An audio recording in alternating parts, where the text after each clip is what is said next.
বোনের বিয়ে বলে কথা, মজা তো করতেই হবে। গেট ধরে টাকা আদায়, হাত ধুইয়ে টাকা আদায়, মালা বদল, এছাড়া আরও অনেক টুইস্ট থাকছে আজকের ভিডিওতে। আশা করছি আপনাদের কাছে খুবই ভালো লাগবে। আর ভিডিওর সবগুলো টুইস্ট দেখার জন্য একদম শেষ পর্যন্ত আমার সাথেই থাকবেন। আশা করছি আপনাদের অনেক ভালো লাগবে। আসসালামু আলাইকুম বন্ধুরা, কী অবস্থা সবাই কেমন আছেন? আশা করছি ভালো আছেন। আলহামদুলিল্লাহ, আমিও ভালো আছি। নতুন একটা ভ্লগে আপনাদের সবাইকে অনেক শুভেচ্ছা জানিয়ে আজকের ভ্লগটা শুরু করলাম। সকালবেলা ঘুম থেকে উঠে খাওয়া দাওয়াও করিনি, বোরখাটা পরে চলে এসেছি পার্লারের উদ্দেশ্যে। আমি আমার মামাতো বোনকে নিয়ে চলে এসেছি পার্লারে। তো এখান থেকে আমরা সেজেগুজে বের হয়ে যাব সোজা কমিউনিটি সেন্টারে, কারণ অলরেডি সবাই চলে গিয়েছে। আমি আর ওই শুধু যাইনি, আমরা ঘুম থেকে উঠে রেডি হয়ে আগে পার্লারে গিয়েছি। পার্লারে যেয়ে দুই বোন সাজুগুজু করে চলে গিয়েছি কমিউনিটি সেন্টারে।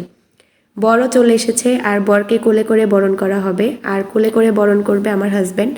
তো সবাই বরের গাড়ির সামনে দাঁড়িয়ে আছে। এখানে আমার বোন জামাই আছে, খালাতো ভাই আছে, আমার হাজব্যান্ড আছে।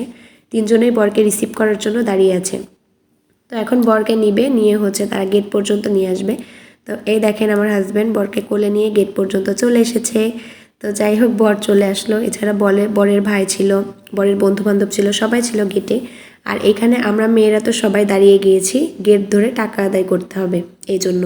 তো এখানে আমি ছিলাম, আমার বোনেরা ছিল, আর আমার বোনের বান্ধবীরা ছিল।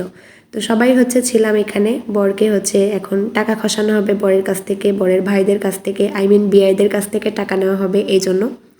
তো এখানে যতগুলো শরবত দেখছেন, 4 রকমের শরবত ছিল। এগুলো আমার হাজব্যান্ড গুলিয়ে দিয়েছিল আর কি। তো এইগুলো এখন তাদেরকে খাওয়ানো হবে, খাইয়ে তারপরে গেট টাকা নিয়ে তারপরে গেটের ভিতরে ঢুকতে দেওয়া হবে আর কি।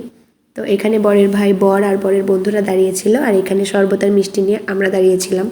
তো আমার বোনেরা শরবত খাইয়েছে, ওর বান্ধবীরা মিষ্টি খাইয়েছে। এখন আমি বরকে শরবত খাওয়াচ্ছি, আর এখানে বরের বন্ধুকেও খাওয়াচ্ছিলাম, আর বরের ভাইকেও খাইয়েছি। এখানে কিন্তু অনেক মজা হয়েছে। এখানে মজা হয়েছে বলতে আপনারা একটু খেয়াল করেন, ভাইয়াকে আমি শরবত খাওয়াচ্ছিলাম। তো ভাইয়া যখন দেখেছে এটা ঝাল, তখন সে আমার কাছ থেকে শরবতটা আবারও কেড়ে নেয়। নেওয়ার পরে সেটা আমার গায়ে কুলি করে দিয়েছিল। যাই হোক, ব্যাপারটা অনেক মজার ছিল। যদিও শাড়িতে লেগে গিয়েছিল, সাজুগুজু করেছিলাম, কিন্তু বিয়েবাড়িতে এইগুলাই তো মজা, তাই না? তা আমিও পুরোটা ঢেলে দিতে চেয়েছিলাম, তারপরে ভাবলাম যে না, থাক।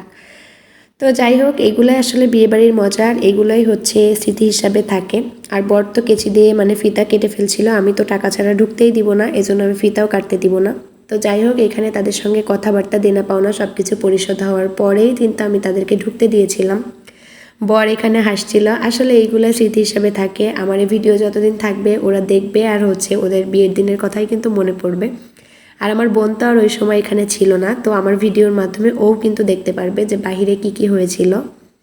তারপরে চলে এলাম উপরে আসার পরে বরকে পরের জায়গায় বসিয়ে দেওয়া হয়েছে। আর এখানে এলাকার লোকজন খাওয়া দাওয়া করতে বসেছিল। তো এখানে এই যে এলাকার লোকজন ছিল, তারপর আমার শ্বশুরবাড়ির লোকজন ছিল, এই পাশে সবাই ছিল, সবাই একসঙ্গে খাওয়া দাওয়া করতে বসে গেছে আর কি। আর আমি যতটুকু পেরেছি ভিডিও করে করে রেখেছি, যাতে আপনাদের সঙ্গে একটু শেয়ার করতে পারি। তো এই আর কি। বিয়ের দিন আসলে অনেক কাজে ব্যস্ত থাকা হয়, অনেক আত্মীয় স্বজন আসে, তাদেরকে সময় দিতে হয়, তাদের সঙ্গে কথা বলতে হয়।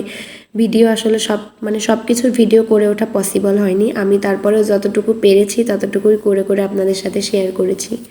এখানে বউকে খাওয়াতে বসানো হয়েছে। বউকে আমার আম্মু খাইয়ে দিয়েছে, আর বরকে এখানে খাওয়ানো হচ্ছে। এখানে আমার খালাতো ভাই বরকে খাবার বেড়ে দিচ্ছিল। এছাড়া আমার হাজব্যান্ড ছিল পাশে বসে, আর এখানে বরের ভাবিরা ছিল, তারপরে বোন ছিল। তো সবাই একসঙ্গে খাওয়া দাওয়া করছে এখানে। আর বউ তো জাস্ট খাওয়া হয়ে গেছে, তো একসঙ্গে বসেছিল, আর আমি একটু ভিডিও করছিলাম এই আর কি। এখানে কিন্তু এখন বরকে আর বরের ভাইকে হাত ধোয়ানো হবে। আপনারা শেষ পর্যন্ত দেখেন, ভিডিওটা আপনাদের কাছে অনেক ভালো লাগবে। অনেক কিছু যেগুলো স্পেশাল মোমেন্ট ছিল, কিছু কিছু ব্যাপার তুলে ধরার চেষ্টা করেছি। আবার অনেকগুলো ক্লিপ নেওয়া হয়নি, যেরকম বিয়ে পড়ানোর যে ব্যাপারটা ছিল সেটাই আমি নিতে সেই সময়টা আমি আসলে ওখানে ছিলাম না। আমি এইদিকে ব্যস্ত থাকাতে ওইদিকে বিয়ে হয়ে গিয়েছিল, তো যার জন্য আমি ওইটা শ্যুট করতে পারিনি। তো দেখেন, এখানে আমার মামাতো বোন বরকে হাত ধোয়াচ্ছে, বরের রিয়েল শালি আর কি এটা। তো সেই বরকে হাত ধোয়াচ্ছে। ছোটোদেরকে বলেছি বর আর বিয়াইকে হাত ধোয়ানোর জন্য, তো তারা ধোয়াচ্ছে। এখানে এই যে দেখেন, আমাদের 4-5 জন মিলে ভাইয়াকে ধরেছে হাত ধোয়ানোর জন্য, কিন্তু ভাইয়া কোনোভাবে তাদেরকে টাকা দেয়নি। আমাকে বলছে যে ধোয়াইলে তারপর টাকা দিবে। তো যাই হোক, তাদেরকে দিয়েই হাত ধুয়েছি আর টাকা আদায় করেছি এই আর কি। আর এখানে এখন ফটোশ্যুট চলছে, বর বউয়ের ফটোশ্যুট চলছে। এরপরে ফ্যামিলির সবাই এক এক করে বসবে আর ছবি উঠাবে। তারপরে এলো মালা বদল। এই যে এখানে মালা বদল হচ্ছে, তা আমি হচ্ছে ওরা বসেই ছিল, বসে মালা বদল হচ্ছিল। তারপর আমি বললাম যে না, দাঁড়িয়ে মালা বদল হবে, তাহলে অনেক মজা হবে। বর দেখা যাচ্ছে একটু সরে যাবে, বউ আবার পড়াতে যাবে, এরকম করলেই আসলে অনেক মজা হয়। তো এই আর কি, ওদের বিয়েতে আসলে অনেক মজার মজার অনেক মুহূর্ত ছিল, যেগুলো আমি কিছু কিছু ব্যাপার আপনাদের সাথে শেয়ার করেছি, আর কিছু কিছু ব্যাপার আসলে তোলা হয়নি। এই আর কি, এখন এক এক করে ফ্যামিলির সবাই বসবে আর হচ্ছে তাদের সঙ্গে ফটোশ্যুট করবে। আর বর বউকে কেমন লাগছে অবশ্যই কমেন্ট বক্সে কমেন্টস করে জানাবেন, আর অবশ্যই মাশাআল্লাহ বলবেন। এই যে আমি আর আমার হাজব্যান্ডও বসেছি, এরপরে ছোট ছোট মানে আমার বোনের ছেলে, তারপরে আমার ছেলে, সবাই ফটোশ্যুট করবে। তারপরে হচ্ছে মেয়ের বাবা মা ভাই বোন এরা হচ্ছে ফটোশ্যুট করবে। তো সবাই ভালো থাকবেন, সুস্থ থাকবেন, আমার জন্য বেশি বেশি দোয়া করবেন। Bye bye.